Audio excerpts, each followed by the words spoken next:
皆様、こんにちは。ナオミライフのナオミです。今回もご覧いただきましてありがとうございます。今日は2024年1月14日日曜日になります。新年明けて初めての動画になります。皆様いかがお過ごしでしたでしょうか。今年は、元旦から大地震が起きて、そして、飛行機事故などもあって、もう毎日テレビからとても辛い映像が流れてきております。実際にまだ被災されている皆様方にとっては、日常生活には程遠い不便な生活を送られていることと思います。お見舞い申し上げます。一日も早く元通りの生活ができるように、横浜の力ではありますがお祈り申し上げます。今回の動画はサムネイルでお示ししたように抗がん剤の治療に関しての動画になります。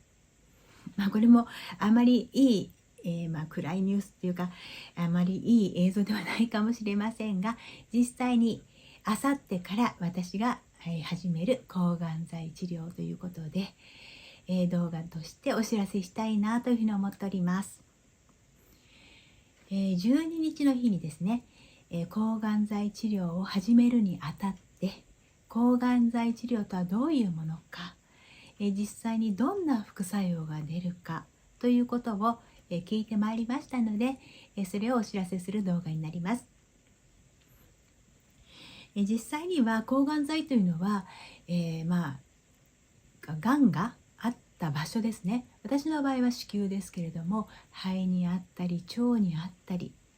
胸にあったりという形で、その場所によって、抗がん剤の治療の、種類ですね、液の種類が違ってくるようです。そして、抗がん剤治療も、なんていうんですかね、がんができてそのがんを小さくして、そして手術する前に小さくするための抗がん剤と、がんは取ったけれども取りきれていない場合だったり、取れたと思っていてももしかしたらっていうための予防のためにやる抗がん剤というのがあるようです。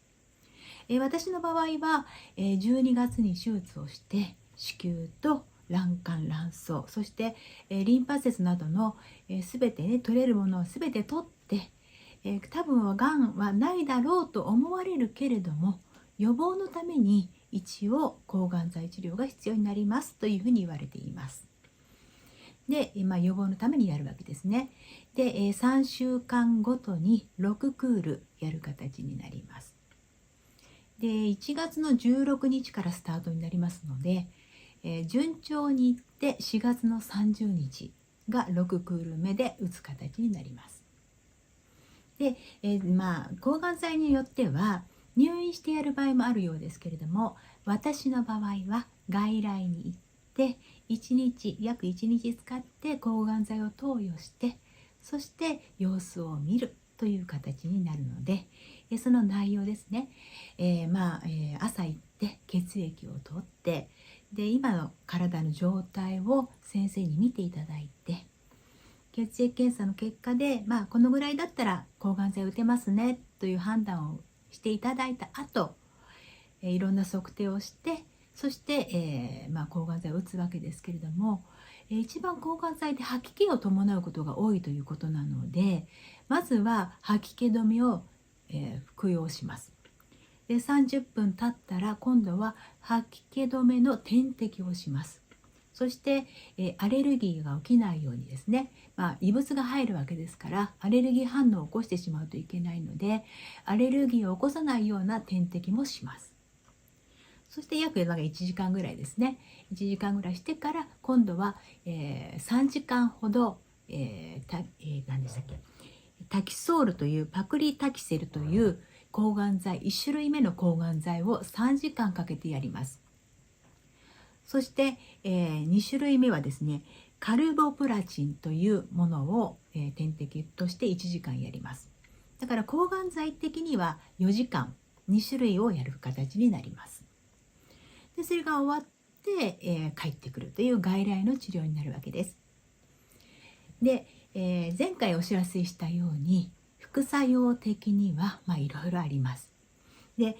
こちらに本をいただいたんですね。中にもいろいろ副作用が書いてあります。で、主な副作用としては一番多いのが 100% 脱毛しますと言われています。これは前回の動画でもお知らせしたと思うんですけれども、この脱毛も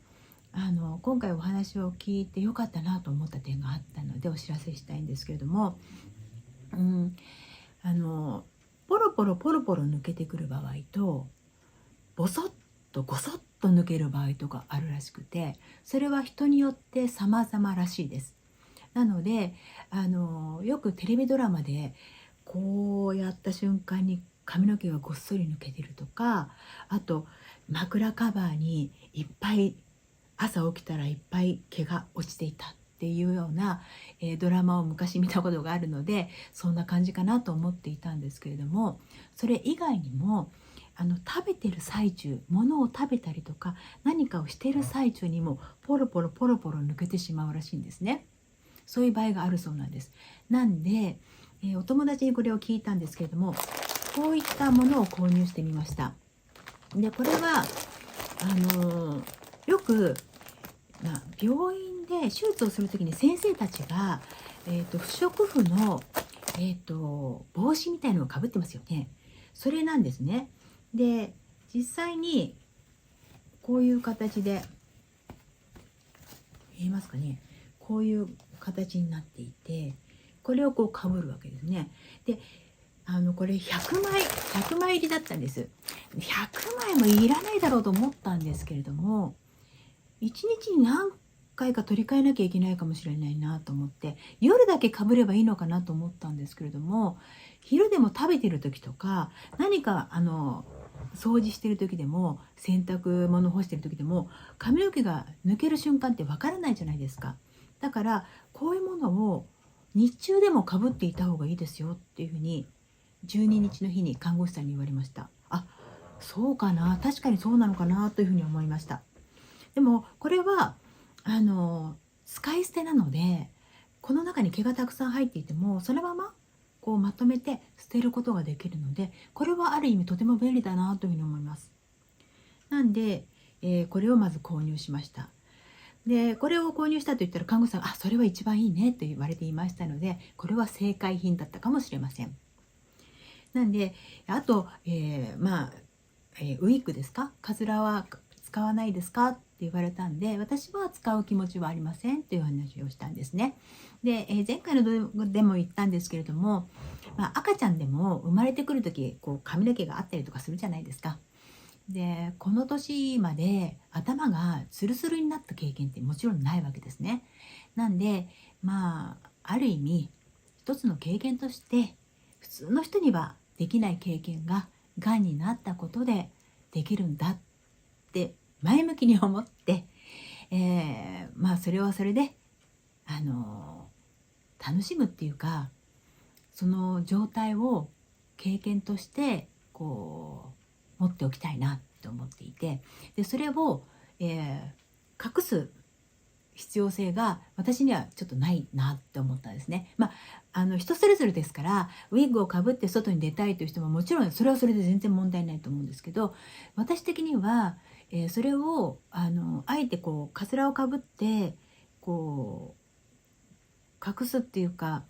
そういうふうにしないでもいいかなというふうに思っているので、今回は、カツラは作ってないですと病院にも言いました。で、お友達が、買ってくれた帽子ですね。それは紫外線防止とか、頭皮を傷つけないためには、かぶろうかなというふうには思っていますけれども、その程度であります。ということで、脱毛に関しては私自身はですね、普通の女性の人は考えるかもしれませんけど、私ちょっと変わってるかもしれないので、そこまで気にはしていません。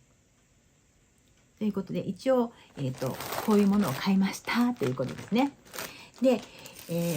次にですね、私が一番気にしているところが手足のしびれなんですね。で、手足のしびれは7、8割の人に出ると言われています。で、手がしびれると箸が持てなくなる、スプーンが持てなくなるということなので、食べるところに直結しているわけですよね。だからそれはすごく気にしているんですけれども、手よりも私の場合は足です。足は、2年前に両股関節を人工関節に入れ替えているので、転んでしまうとこの人工関節が折れてしまうと、もうそれで大事なわけですね。で今は両股関節は問題ないんですけれども、左膝が、ちょっと半月板損傷してますので、ただでも足がちょっと動きが悪くなっているので、それでもって足裏の指先がしびれてしまうことによって、転倒する危険性が高いということなんですね。で、実際にお友達で股関節が悪くないお友達でも何回もこけてしまったっていうことを聞いているので、私自身はそこが一番心配です。でそのお友達から聞いたのは、基本的に抗がん剤は静脈から入っていって全身を巡るわけですね。でも手先とか足先まで抗がん剤が行く必要性はあんまりないですよね。手先のがんとか聞いたことないじゃないですか。だからそこまではいらないと思うんですけど、でもやっぱり血液で流れていってしまうので、それを極力少なくするために手足を冷やした方がいいって聞いたんですね。でよくケーキとかに入っている保冷剤あるじゃないですか。であれだともう本当に5時間も持たないですよね。あっという間に溶けてしまうので、冷やすものとしてこんなものを買ってみました。こんなものですね。でこれは何回も使ったりとかできるので、これは手先用に、手先をこうやって細い感じですか、こうやって握ってようかなと思って、でこれは足に入れとこうかなと思っています。足の指から今度足の裏ですねに、使えるかなと思っています。でこういう形で冷やしておくと血管がキュッと細くなりますよね。だから絶対 100% 流れないわけじゃないけれども、少しでも少なく流れてくれればなというふうに思っていますので、こういうものを用意してみました。でこれは、病院の方からも冷やしている方結構いますよって言われたので、こういう保冷のものを持って行って、で向こうで溶けてしまった時に交代でできるように冷凍室に入れといてあげるからというふうに言っていただいたので、これは使ってみたいなというふうに思っています。であとは関節ですね。関節とか筋肉痛になりやすいということで、基本的にはですね、こういう形で一応表みたいなのをもらってるんですけれども、打った後1週間ぐらいが、一番体調が悪くなりやすい時だということなんです。でただこれが、蓄積型なので1回目より2回目、2回目より3回目、3回目より4回目という形で回を重ねていくと症状が強く出やすくなってくるということは言われたので、初っ端はそれほどでもないかなと思いますけれども、筋肉痛とか関節痛もものすごく出やすくて、人によってはトイレに行くのもやっとっていう感じになる方もいらっしゃるそうです。そのために痛み止めですねなども処方してくださるということです。でそれから次に、気をつけなきゃいけないのは、白血球、赤血球、血小板が低下してしまうということなんですね。なんで貧血になりやすい、赤血球が少なくなると貧血になりやすいとか、あるいは血小板が少なくなると、例えば鼻血が出て止まらなくなるとか、ちょっとした切り傷で血が止まらなくなるとか、あるいは、白血球ですか、白血球の場合は、低下してくると免疫力が低下していってしまって、あと熱が出やすくなったり、風邪をひきやすくなったりということがあるらしいです。で、万が一熱が出たり、風邪ひいてしまった場合はですね、市販の薬だと効かないというふうに言われたので、即行病院に電話をしてくださいというふうに言われました。なんでその時はもうとにかくもう病院に連絡をして指示を仰ごうかなというふうに思っています。あとは、吐き気は1週間のうち結構あって、前半は物が食べられなくなるかもしれないねというふうには言われています。であとですね、前回もお話ししましたけれども、アルコール成分が強いので、日頃私は本当にお酒飲まないんですね。なんで350のビールを1本も飲めないので、その1本飲んだぐらいの状態になるということなので、ちょっとフラフラするかなっていう感じはあります。なんで、夫に迎えに来てもらうんで、それほど問題はないかなと思っていますけれども、そんな感じになります。でそれ以外にですね、この本の中にはですね、もう見るとゾッとするぐらいいっぱい副作用が書いてあります。でもこれ一つ一つ見ると、これこうかな、やっぱりこれなのかな、こっちなのかなと思って、もうどんどん気持ちが落ち込んでいくようなことがいっぱい書いてあるので、これはあまり見ないようにしたいと思います。そんな感じですね。であとですね、もう一点、これは打った後、抗がん剤治療を受けて帰ってきた後に気をつけなきゃいけないこととして、びっくりしたことが1点だけあります。それはこちらに書いてあるんですけども、排泄物、気をつけてくださいって言われたんですね。で点滴で抗がん剤を入れます。そうするとおしっことして流れていきますよね。でおしっこも2日か3日ぐらいは2回流してくださいって言ったんですね。で蓋を閉めて、もちろん蓋はいつも閉めてますけど、蓋を閉めて1回流すんじゃなくて2回流してくださいって言われました。でもし分けられるならば、うちは2箇所にトイレがあるので、分けられるならば夫と私とでその間だけでも使うところを分けてくださいって言われました。なんで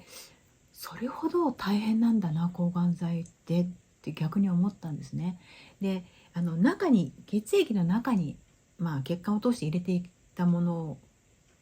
を、おしっことして排泄します。排泄してしまったものが